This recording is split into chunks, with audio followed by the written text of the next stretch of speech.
This episode is brought to you by Patriot Gold Group. Protect your retirement assets. Speak with the experts at Patriot Gold.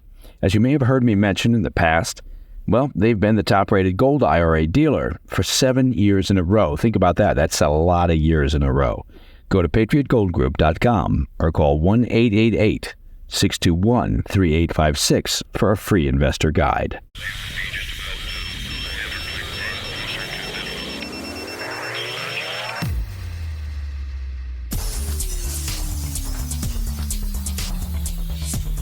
It's Friday, 23 August.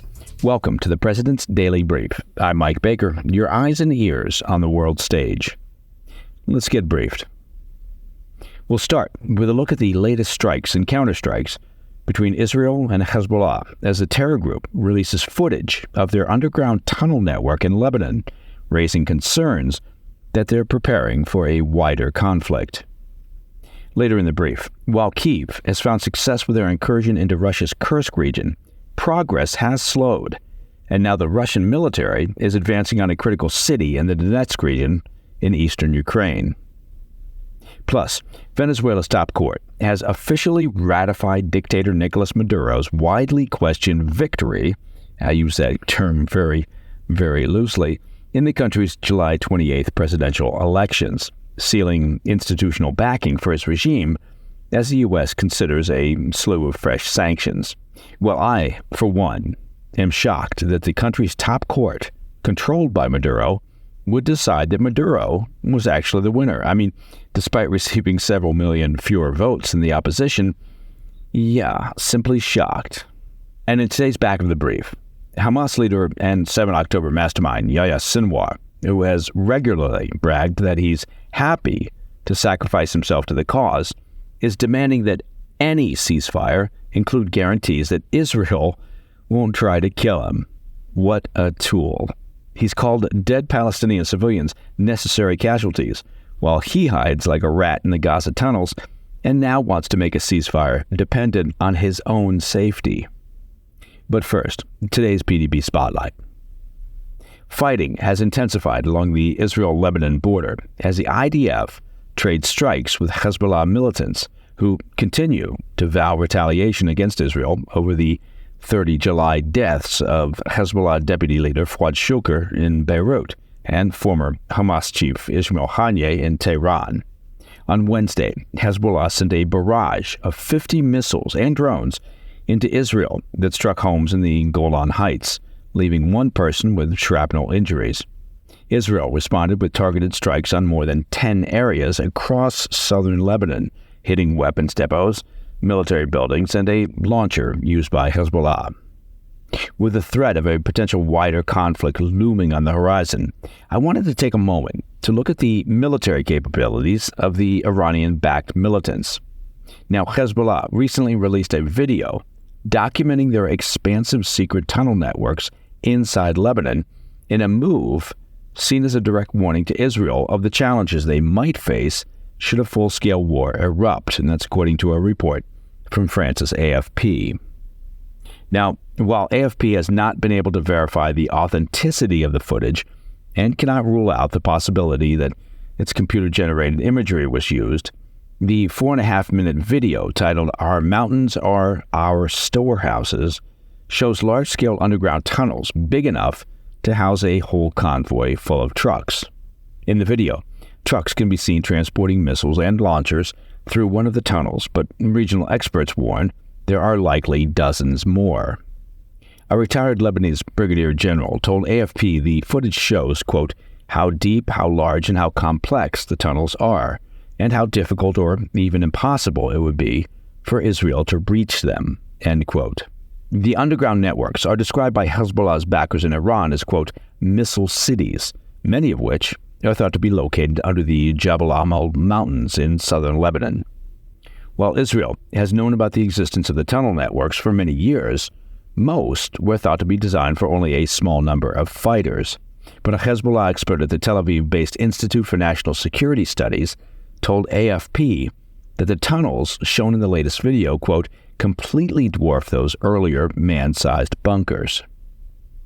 A retired Lebanese general and military analyst also warned that little details are known about these top-secret facilities. He added that their location inside Lebanon's mountains and hilltops makes it next to impossible for warplanes and missiles to penetrate the tunnels.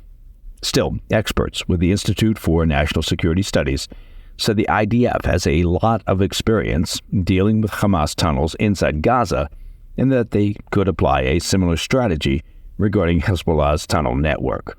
So why is Hezbollah showing off their secret tunnels? Man, it's a good question. It's likely a subtle threat against Israel meant to remind leaders in Jerusalem that Hezbollah could unleash far more powerful weaponry than it has to date if a wider war breaks out. Since the 7 October attacks by Hamas, Hezbollah has launched more than 6,700 rockets, explosive drones, rocket-propelled grenades, and mortars into Israel. According to a report from the Dispatch, the strikes have killed 26 civilians and 22 soldiers to date, while forcing some 60,000 to flee their homes along the northern border in Israel. But Hezbollah's massive arsenal has far greater capabilities than we've seen so far. The Center for Strategic and International Studies estimates that the militants have more than 60,000 long-range unguided rockets, more than 20,000 unguided ballistic missiles, and at least 150 guided ballistic missiles. In theory, this would allow the group to launch more than 3,000 missiles a day for up to 3 weeks, a scenario that, of course, could overwhelm Israel's missile defenses. An official with the IDF recently told the Dispatch, quote, Hezbollah is the most heavily armed terrorist organization in the world, possessing an arsenal of over 200,000 rockets, precision-guided missiles, armed drones, and more, end quote. As we recently covered, reports indicate that Iran plans to hold off on their threatened retaliation against Israel for now, but are allegedly encouraging Hezbollah to move forward with their own strikes. Leaders of the militant group have said they will stop their attacks if a ceasefire is reached in Gaza, but as we've been reporting this week, hopes for a major diplomatic breakthrough, well, they're very low.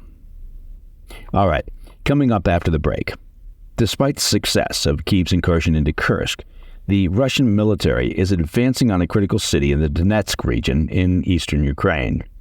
Plus, Venezuela's top court has officially ratified dictator Nicolas Maduro's widely questioned victory in the country's July 28th presidential elections, sealing institutional backing for his regime as the U.S.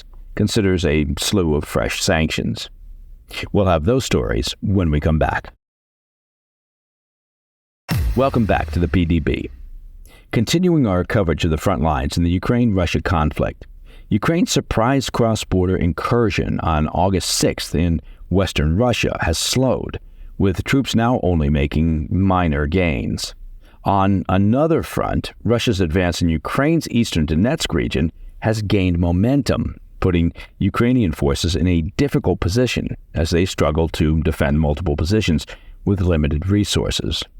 In recent days, Russian forces have intensified their offensive in Ukraine's east, making advancements near Pokrovsk, a crucial logistics hub for Ukrainian troops that connects several key cities in Ukraine's defensive arc in the Donetsk region. According to reports from Deep State, an analytical group with close ties to the Ukrainian army, Russian troops have captured 3 more villages as they near Pokrovsk. The gains have brought Russian forces within approximately 8 miles of the city center, placing it within artillery range. Their proximity threatens the city's defenses and increases the pressure on Ukrainian forces to hold the line. A battlefield map produced by the Finland-based Blackbird Group, which tracks developments in the conflict, indicates that Russian troops are now approaching the final line of Ukrainian anti-tank ditches and trenches near Pokrovsk. Despite the layered defenses around the city, Russian forces have already breached several areas, prompting Ukrainian authorities to urge residents to evacuate. Further to the northeast, Russian forces have been steadily gaining territory. Footage analyzed by the Institute for the Study of War, a Washington-based think tank, confirms that Russian troops now control most of the town of New York and are pushing towards Donetsk. The deputy commander of Ukraine's 3rd Separate Assault Brigade noted that Russian forces have largely maintained their focus on the Donetsk region, with minimal redeployment to counter the Ukrainian offensive in the Kursk region. This prioritization by Russia has allowed their troops to continue pressing their advantage in the east, complicating Ukraine's efforts to sustain its defensive lines. Meanwhile, President Putin accused the Ukrainian military on Thursday of attempting to strike the Kursk nuclear power plant. Putin mentioned that the International Atomic Energy Agency, the IAEA, had been informed and that they promised to send specialists to assess the situation. The acting governor of the Kursk region assured Putin that the situation at the plant remains stable and under control. The IAEA subsequently confirmed that their top official, Rafael Grossi, would visit the Kursk plant next week to assess the situation further. Okay, moving on to the ongoing election turmoil in Venezuela. The nation's top court has ratified dictator Nicolas Maduro's supposed victory in the 28 July presidential election, strengthening, of course, his administration's grip on power, despite widespread domestic and international controversy, and despite the fact that he clearly lost to the opposition. The Supreme Justice Tribunal purportedly reviewed evidence from the National Electoral Council that confirmed his victory. Now, we should note the council is squarely in Maduro's pocket. Officials stated they had validated the results despite the Electoral Authority not releasing complete voting tallies. The decision, which is final and can't be appealed, effectively grants Maduro another 6-year term. Well, would you look at that, which is set to begin in January 2025 and promises to deepen the political crisis in Venezuela. The ruling was met with outrage from opposition leader Maria Corina Machado and presidential candidate Edmundo Gonzalez, who said they have now published 83% of the voting machine tallies online. They show that Gonzalez significantly is ahead of Maduro with 67% of the vote. The opposition argues that the court has no constitutional authority to intervene in electoral matters, rendering its ruling invalid. Machado and Gonzalez are currently under investigation by the Maduro regime for allegedly inciting military crimes. It's a move that came in response to their calls for authorities to stop cracking down on demonstrators. These investigations reflect broader efforts by the regime to tighten its grip during growing dissent.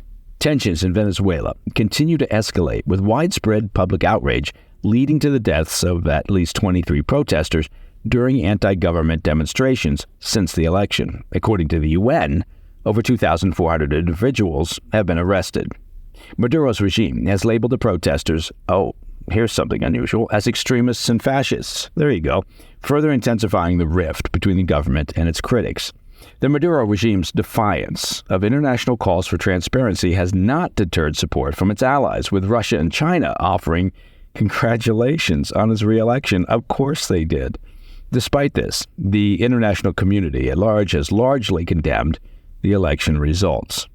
The U.S., along with Canada and the EU, increased pressure on the Venezuelan government to publish complete and transparent election results in the wake of the election, but to no avail. What? You mean Maduro is not being transparent despite calls from the U.S.? The U.S. is now mulling sanctions on approximately 60 Venezuelan government officials and their family members, according to an exclusive report from Reuters. You have to ask yourself, what exactly is there to mull? Just impose the sanctions. While the U.S. considers additional sanctions, its options are constrained by previous measures. In 2019, following Maduro's previous re-election, which was also widely unrecognized, the U.S. implemented some of the harshest measures yet, targeting Venezuela's crucial oil sector. These sanctions have severely impacted the country's economy, which relies heavily on oil exports, of course. In April of this year, the U.S. further tightened restrictions by deciding not to renew a broad license that allowed Venezuela to freely export its oil. Despite these efforts, the situation in Venezuela remains dire, with the Maduro regime showing little willingness, basically no willingness, to concede to international pressure. The looming sanctions could further isolate the regime, but may also deepen the suffering of the Venezuelan people, who have already endured years of economic hardship. All right, coming up in the back of the brief, an update on this week's emergency ceasefire negotiations, as Hamas's current leader demands guarantees regarding his own safety be included in any potential deal. Such a brave man. More on that after the break. In today's Back of the Brief, Hamas leader and 7 October mastermind Yahya Sinwar, who has regularly bragged that he would be honored to sacrifice himself to the cause, has reportedly added a new demand for any potential ceasefire in Gaza, and that would be Israel must promise not to kill him. According to a report from our friends at the New York Post, the request was communicated through a senior Egyptian official involved in the current ceasefire negotiations, which, as we discussed earlier this week, are of course at risk of collapsing.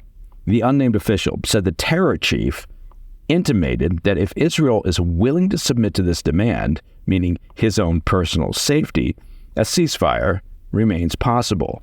The official said, quote, Sinwar insists on a guarantee that his safety and security are assured, end quote. Now, the hypocrisy of the terror leader should come as no surprise because, well, he's a terror leader, as he's proudly sacrificed the civilian population of Gaza to his cause while safely hiding deep inside Hamas's expansive tunnel networks ever since the war began, the war which, of course, Hamas started.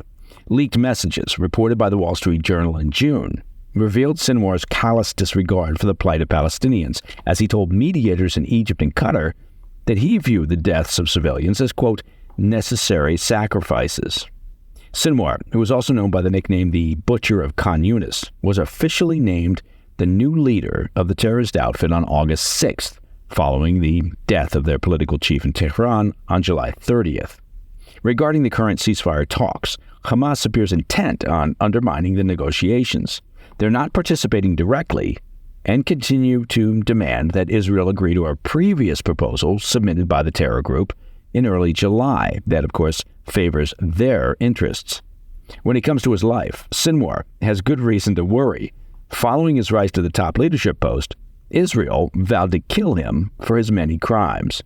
IDF spokesman Daniel Hagari did not mince words, saying, quote, there is only one place for Yahya Sinwar, and it is beside Mohammed Deif and the rest of the October 7th terrorists. That is the only place we're preparing and intending for him, end quote. And that, my friends, is the President's Daily Brief for Friday, 23 August.